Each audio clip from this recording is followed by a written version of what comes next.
Welcome to TradeTheMBI.com. This is John. This report is for the 3rd, and well, I think that we've seen that based on what our readings are, we're getting exactly what was described. We didn't get the dip right here of the D Omega orange below the red.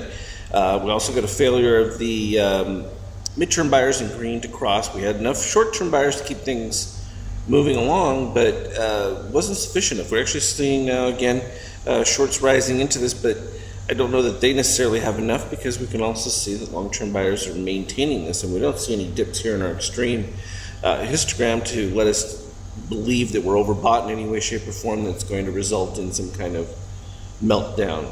We did see the shakeout here flounder, so we're just going to be in a flat mode is the best way to describe it at this particular point. The bias is still a little bit more weakness than not, but beautiful, holding right on that ABM. Go ahead and put that value up there so you can see it, of the gold, which is now at 24.63. We had 24.60-ish range to 55. What was the magenta there? 58. So right in between that range is exactly what we were looking at. So it's right in line with those expectations. It was unfortunate because you had this build up here of the dip. Could have been a nice opportunity for new buyers to jump in, but again, everyone was waiting for some kind of movement politically that suggests that there's going to be one, tax reform, two, well, actually one was health care, reducing those taxes, and that would literally, this is about a labor situation where it frees up companies to not be obligated to huge expenses, and that is a big difference that people often underestimate with mandates and things like that. So that's really what's keeping a damper on us blowing through. And of course, some people still say it's frothy with valuations and that, but again, they've not looked into the concept of future growth, future inflation, and the market oftentimes will value that well in advance, because if you wait, you've missed the boat. So it's the early buyers getting in, and again, we're still in the same viewpoint I had about the mid-90s, similar concept where you get these spurts, flat period, a little bit of a decline, and then movement back up. Again, the NQ right in the exact same spot, probably not as strong as the ESS, the S&P, but still holding on. This is really what's driving most of it. The rise in the euro makes the balance sheets look really good for U.S. companies, and it's going to continue to do so. It's a bit of a ridiculous run. Things in Europe are really not all that rosy as much as everyone keeps wanting to talk about it. There's still Greece issues, and that a lot of it's been swept under the table, and that's fine. We saw the early buy signals in there, and we still haven't gotten to a point where it's looking like it's done yet. So it's a pretty impressive run. Probably could even go into the mid-20s to 30 range, not without some breaks in between, but still looking quite strong with these readings. Nothing else you can say about that. And people say, well, you know, does there need to be some kind of justification for it? No, not necessarily. It presented itself in the reading, and obviously there's some central banks that think that it makes more sense. It's going to be a problem, because if you put pressure in Europe like this, you could see a little bit of a break in sales from some of the, well, Germany in particular would be the most prominent one to suffer from it, and that would really create issues for them and add to further Eurozone complications. So we'll see how that plays out.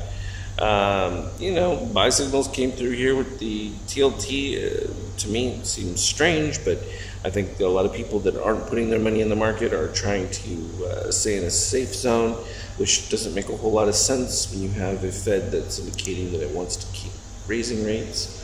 So that's, again, you know, you're never going to stop people from making stupid investment choices, but sometimes safety in their mind is better than being wrong. So oil still holding up along this line, even with the excess glut. This is an indication that potentially the economy may be ramping up further. We're going to have to keep an eye on it, because it's a strong reading here with the cyan below red. Even though we ended up with the brief short pressure here with the orange rising, you still, again, it's the same situation with that cyan below. You had the double whammy of short-term buyers and that fading below the cyan, which is usually a little bit more of a weakness, which is exactly what we caught in advance. But they're reset, and we know we had to fill in some of the positive extremes, so the action is pretty well in line with a continued rally. Likewise for gold, just super strong with that, and that's an indication that there are buyers there that are hedging for future gains in inflation and or even just instability. There's always that element of it too. So we had a nice little pop. Everyone thought Apple was going to drive the market super high, and then what do? We go right back down to the lows. Actually, if I shrink that back up, you can see that all we did was fill in back here. We had a little bit, we'll actually have to go back a couple of days for it. Right back there. So that's all. Carried through, filled it in, retested those lows just to verify that there was more support there. So this is what I would call one of those broader views where we get stagnation, buys above and below the line, and it's an indication that somebody is accumulating quite a bit. This is not a distribution phase, so don't think that's what you're seeing, because it's not what it looks like. So I would expect that we've dipped right back here to fill in the positive extreme on this breakout that took place right there.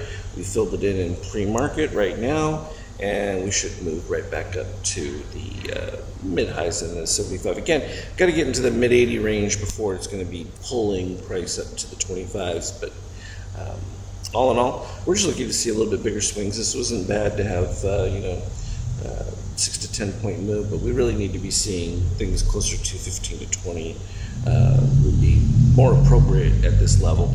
But again, that's just an indication that there isn't a whole lot of negative volatility, and so keeps things kind of soft, which is not bad, but certainly doesn't help for giving us big swing trades.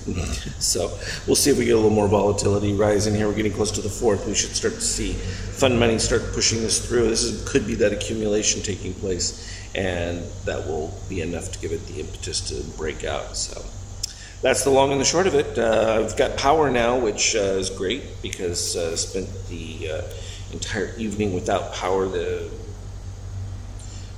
heat wave here has caused a huge pull in power, and evidently it fried the wires in our building. It's what happens when you live in a place that was built in the late 1300s and modified after the fact when electricity came through. So,